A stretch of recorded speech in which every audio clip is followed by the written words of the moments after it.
环球大战线深入世界最前线，全球各地的观众朋友，大家好，我是叶思敏，欢迎来宾陈立伟、蔡正元、蔡委员。思敏好，大家好。时事评论员王尚志、尚志哥。观众大家好。陆军退役少将李正杰将军。思敏好，各位观众大家好。观众朋友，今天来持续聚焦在这一场中美之间的贸易战。最新消息来自今天的新闻哦，川普针对于美国的软体要对中国大陆祭出更多的限制，现在到处乱开火，他封杀了来自于美国的软体。现在看起来，包括了笔电跟喷射引擎都会被列入在黑名单当中。另一方面，大陆打的稀土战哦，导致现在稀土价格在全球我们可以看到部分的价格已经飙涨200%了。欧洲工业链现在爆雷，中美对决，难道连欧洲这一回都要跟着一起陪葬吗？今天都会一起的来做关注。今天3个火线话题，请来宾来帮我们做解答。首先哦，川普现在祭出的这个软体的封杀，包括了刚刚提到的笔电到汽车晶片、喷射引擎都列入黑名单当中。但是现在的问题是，大陆真的会怕这一场战争吗？因为他就早就已经做到去美化了，这一场的软体战真的能够打到北京吗？还是其实反噬美国自己呢？第二个问题，中国现在反击在做升级哦，一手限制于荷兰本来硬要接管的安氏，另外一方面它也卡住了艾斯摩尔的稀土，欧洲车厂半导体现在供应链全部都遭到重挫，这回合到底谁在撑，谁先跪，谁又赢了呢？都会一起来做关注。最后来关心的是，在这一场中美对抗之下，刚刚提到的欧洲国家也被拖下水了，接下来他们会乖乖的跟着美国走吗？还是会当作陪葬者？欧洲应该要走出自己的路吗？今天就这些议题，我们会来一起做解读。刚刚提到的最新消息，川普这一次震怒，因为大陆对他寄出了这个稀土限制之后，他现在决定要考虑限制美国制的这些软体对陆出口。提到的几项产品，笔电、喷射引擎都遭殃。我们来看到他的官员怎么说，其实他们是不认同川普的这个做法的。这是来自于前美国贸易官员，他这样说：几乎所有的产品都是靠我们美国的软体制造的。这一项禁令如果真的实施，恐怕重挫的是美企自己呀，而且还会扰乱全球的供应链。路透社也这样报道了，川普这一场软体战只是以高风险手段来施压北京而已，逼出中国最后还是会靠着类似稀土战的这种方法自立成立新的生态链，像晶片战也是这样哦。反倒美国自己最后会陷入在困局当中。我们也来看到，川普这一次真的会施行这样子的政策吗？因为我们看到他在今年初入主白宫以来哦，他的政策可以说是反复不定的，尤其几项重大的政策。第一个，他曾经限制过辉达跟超微的 AI 晶片出口大陆，结果后来又自己撤回了，因为自伤太深。再来第二点，今年5月底，他对晶片设计软体也对中国的出口下了禁令，也就是 EDA 哦。结果7月份他又取消了这个禁令。他最新还宣布，如果想要打这场贸易战，大陆又不让步的话，11月1号开始会对中加税，达到155%。节目开始要来请教委员怎么看了川普这一回封杀来自于美国的软体，不让中国用。把这个笔电、喷射引擎都列入黑名单当中，中国又已经早就自建系统去美化了，软体战到底打在谁的身上？委员怎么看？中美两国在软体产业里面终究要打一仗，既然终究要打一仗，何不趁早来打，看谁的压力测试可以过关。软体战跟其他的硬体战不一样，换句话说，很多的软体平常是看不见的。那有的时候是实用的时候才会出现，那中国能不能撑得住这种所谓的软体的禁令？那这个花样就多了，因为软体范围实在太广。你从笔电上面的 Windows 系统，一直到银行用的甲骨文的 Oracle 的资料系统，或者甚至于到操作机械的一些特殊的指令控制 C language 等等的系统，是很广泛又很多。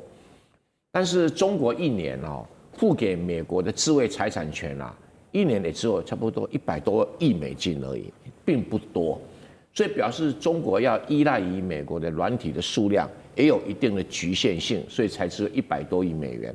因为中国对全世界一年付的智慧财产权没有超过500亿，那美国占的比较高，也不过100多亿，所以这样的一个数额来推算，美国要靠这个所谓软体禁令要来伤敌1000，好自损800可能做不到，搞不好到时候会伤敌300，自损3000，这可能性会出现的。因为现在的任何一个产业它的生态系统都非常复杂。什么叫生态系统？就是我的上下游的供应链有时候不太清楚，我的这个客户的客户群的生态有时候也很复杂，因为有时候我卖出去不能卖到哪里去啊？这个事情是很常见的。它是在一个越高科技的东西，它的生态链本质上就越复杂。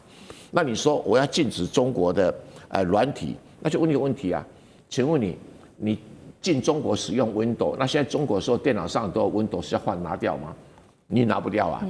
那只是中国只要下一道禁令，从今天开始不付美国任何专利授权使用费，那你不是一个连跟豆花一样？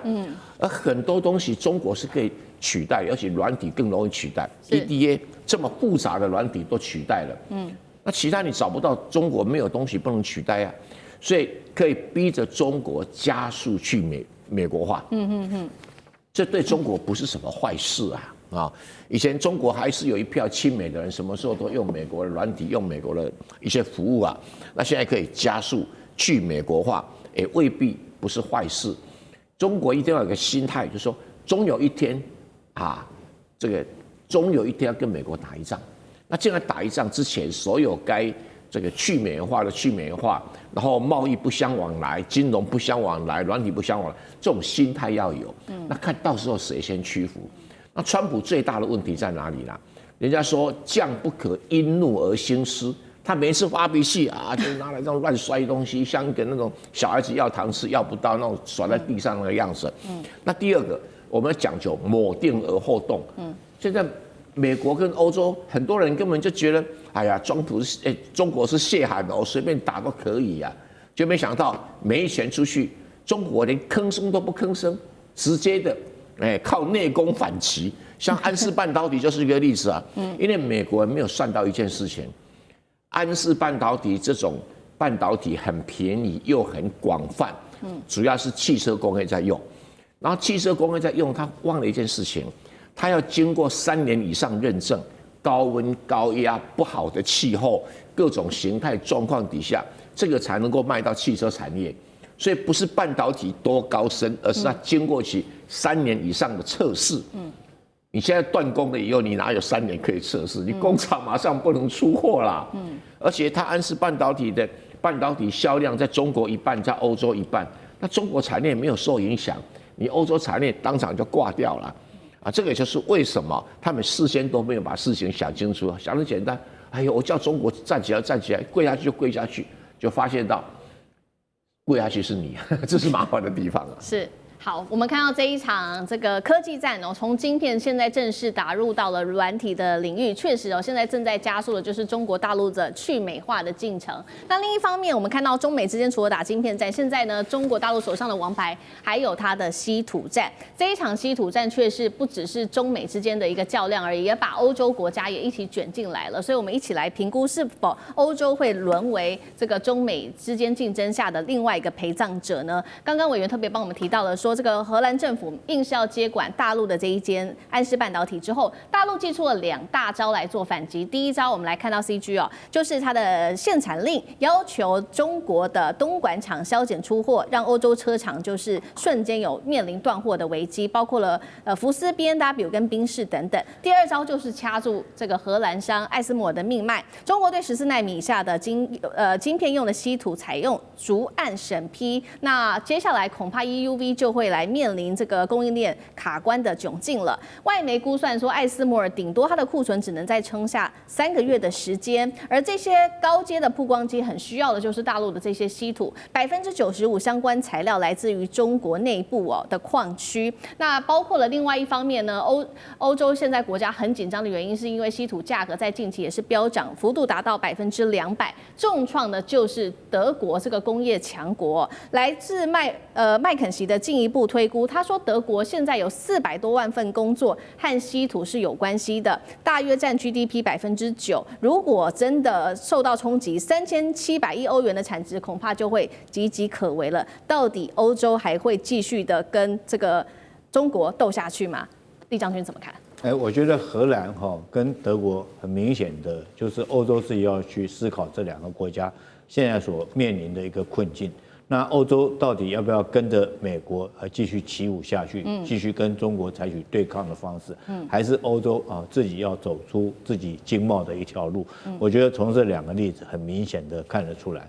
那我们先讲荷兰好了哈。荷兰很明显的，它这个没收安氏半导体，等于就是抢劫了哈。那人家投资的公司，你就直接不准他的 CEO 但不准中国的股东担任 CEO 哈，直接冻结他在这个安氏半导体的股权。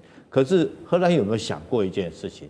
你是一个公司的招牌挂在你荷兰但是工厂是在中国。对。现在关键在这个地方啊，所以生产或制造工人都是在中国制造，你那边挂的只是一个招牌而已嘛。那当然中国说停止就停止除此之外，我们看到它只是禁止出口而已。对，禁止出口到欧洲国家。就是工厂在我这边，我不出口就中国大陆可能不受影响。对。条约是你在定，对不对？好，但是要不要出货是我在决定。薪水也不受影响，员工薪水。那第二个来讲的话，我们知道 EUV 这个不管是艾斯莫和各方面，甚至于说是后续来讲，包括我们台湾要制造半导体，都一定要有重稀土以上的这些稀土元素包括你要制造 EUV 光刻机，也必须要有稀土元素才做得出来。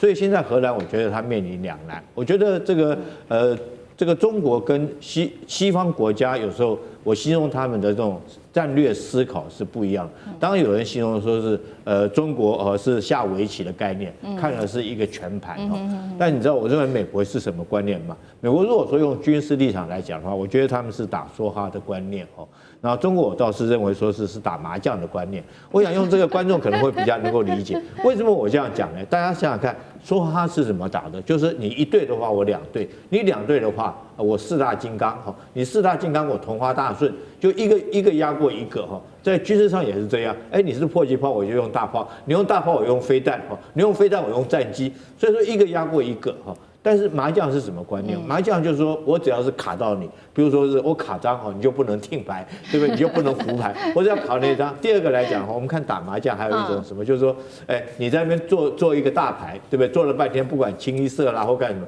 那我只要说是，这个推倒胡，我没有什么，我推倒胡就把你破局了。就虽然说是小小一个动作，我不需要赢大牌，但是我只要重点我是把你这个局整个破掉。那我们现在来看这个中美贸易战是不是也是像这个样？川普不断的用一招抢过一招，一招抢过一招，但是中国往往每次在关键的决定的比如说稀土项目或其他项目，只要那点卡到你，我跟你讲，你就整个倒掉，甚至于其他地方我就让你没办法，这个全局没办法赢牌。所以我觉得中国在这个军事上面思想可以用在中美贸易战的观念的一个看法。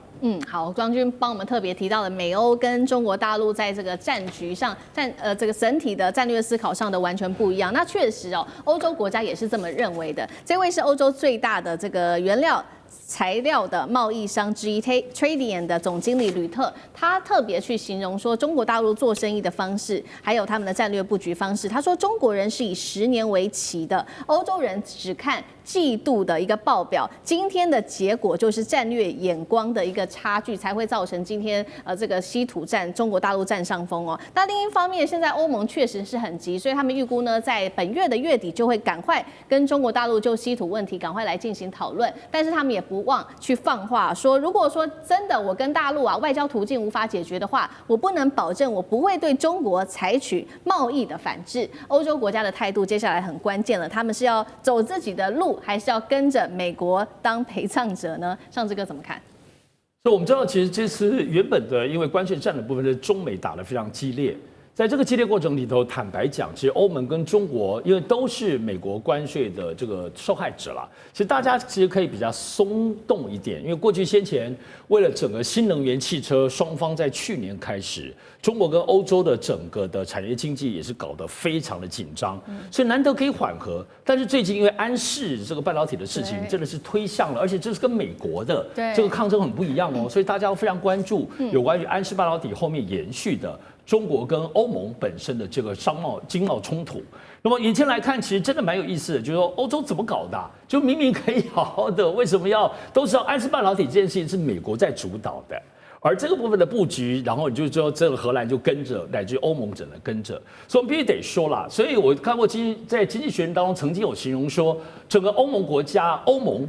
对于整个中国的经济或整个大家在产业当中的冲突，有个很大的问题是，欧盟其实仿佛要维持自己的自尊，因为过去长久以来这几十年来，其实欧盟是有很多国家所构成，在跟中国大陆这30-40年的特别产业经济的往来当中，有人走得很顺，比如说像德国、法国也不错；有人其实走得比较坎坷，或大家比较怀疑。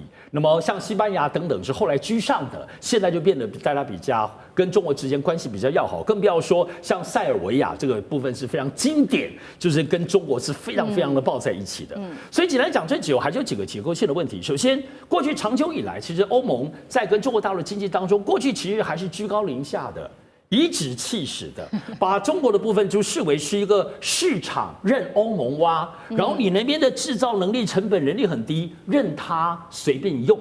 所以这个东西是过去在欧盟的长久的自尊，这个所谓产业自尊上来讲，是一个非常强烈的一个定义。所以现在要很多的改变，现在变得很困难。所以当然，欧盟各国的利益也都不一样，再加上现在包括中国也已经无下，并不是过往的无下阿蒙了。对，所以未来的政治外交的冲突，在安氏半导体的牵引之下，我认为还会更激烈。好，谢谢尚志哥。那我们休息一下，马上回来。地缘政治、美中之争、战略价值、强权崛起、小国生存。